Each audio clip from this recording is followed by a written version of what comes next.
Salut les amis, après une bonne semaine sans vidéo, je reviens vers vous en vous annonçant l'achat d'un Model 3 Long Range Dual Motor gris qui vient remplacer le deuxième véhicule qu'on avait, un véhicule thermique. On a donc pris le risque de passer au tout électrique avec du coup deux Tesla, un Model Y propulsion et un Model 3 Long Range, tous les deux en leasing.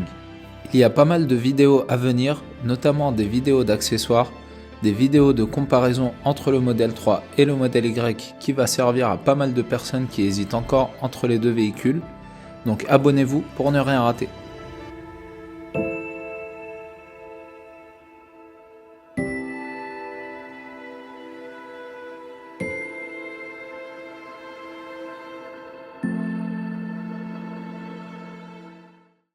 Nous avons pas mal hésité à remplacer le véhicule thermique par un véhicule électrique car on appréhendait le passage au tout électrique. Un peu comme ceux qui veulent remplacer leur seul véhicule thermique, eh bien il y a toujours cette crainte d'être limité dans nos déplacements ou d'avoir une urgence et d'être bloqué. Pour nous, le facteur limitant, c'est le fait d'être en appartement. Si on avait une maison, on n'aurait pas du tout hésité car la possibilité d'installer une borne électrique et de recharger tous les soirs à 100% aurait fait disparaître ces craintes. En appartement, le passage à l'électrique doit être bien réfléchi, en fonction de votre trajet quotidien, en fonction de l'autonomie du véhicule que vous voulez acheter, en fonction des bornes de recharge à proximité et leur fiabilité, et leur nombre ou plutôt s'ils sont souvent pris, mais aussi du coût de recharge puisque globalement, ça coûte bien plus cher que si vous rechargez à la maison. Le projet était initialement de remplacer le véhicule thermique par un Model 3 propulsion, mais les promotions de fin de trimestre rendant les long range éligibles au bonus écologique a fait accélérer les choses et la crainte du tout électrique était moindre avec un long range. On a donc sauté le pas. Dans la foulée, j'ai dû aller à Bordeaux 2 jours après l'acquisition du véhicule. J'en ai donc profité pour faire le point sur l'autonomie réelle sur autoroute, la portion étudiée et la portion entre Avranches et Saintes qui se situe un peu plus loin que Niort.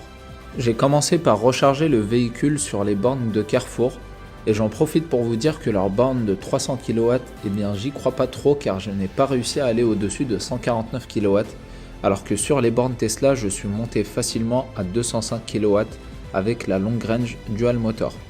Dites-moi en commentaire si vous avez déjà réussi à aller au-delà de 150 kW sur les bornes de Carrefour. Et c'est sans parler du prix qui est quasiment le double de ce qu'on peut trouver chez Tesla au niveau des superchargeurs. Bref, c'était sur ma route, mais je trouve que ça n'est vraiment pas intéressant. Ça m'a pris 1 heure pour recharger de 13 à 99%, et là c'était voulu, mais sinon ce n'est pas du tout rentable de recharger jusqu'à 100% sur les bornes rapides, car plus la batterie est pleine et plus la vitesse de recharge sera faible. Donc j'ai atteint 80% en 25 minutes environ, en temps normal je n'aurais pas laissé le véhicule recharger plus que ça. J'ai donc roulé non-stop jusqu'à atteindre 9% de batterie. J'ai beaucoup roulé à 130 km/h ou plutôt 134 km/h et j'ai utilisé des voies rapides sur plus de 99% du trajet. Grosso modo, je dirais que j'ai fait 10% du trajet à 90 km/h, 40% du trajet à 110 km/h et 50% du trajet à 130 km/h. À ces chiffres, vous pouvez rajouter 4 km/h, ce qui n'est pas négligeable en termes de consommation, surtout à haute vitesse. Et on va passer aux chiffres exacts que j'ai pu relever, vous allez voir c'est très intéressant. Distance parcourue 407,5 km, pourcentage de batterie utilisée 90,9%, consommation moyenne 16,2 kWh au 100, vitesse moyenne 116,4 km/h. On a donc une excellente consommation, malgré une vitesse moyenne qui est assez élevée, et qui est beaucoup plus élevée que la majorité des trajets que vous allez faire.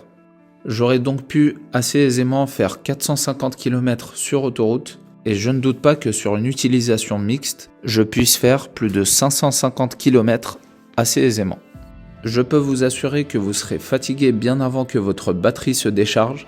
J'avais un Model 3 propulsion il y a 1 an, donc avec une autonomie WLTP estimée à 445 km, et je faisais déjà de longues distances sans être vraiment agacé par les arrêts réguliers, car ça me permettait de prendre des petites pauses. Donc pour la grande majorité, un Model 3 propulsion qui en plus a vu son autonomie augmenter à 490 voire 510 km selon la taille des jantes, eh bien ça suffit amplement.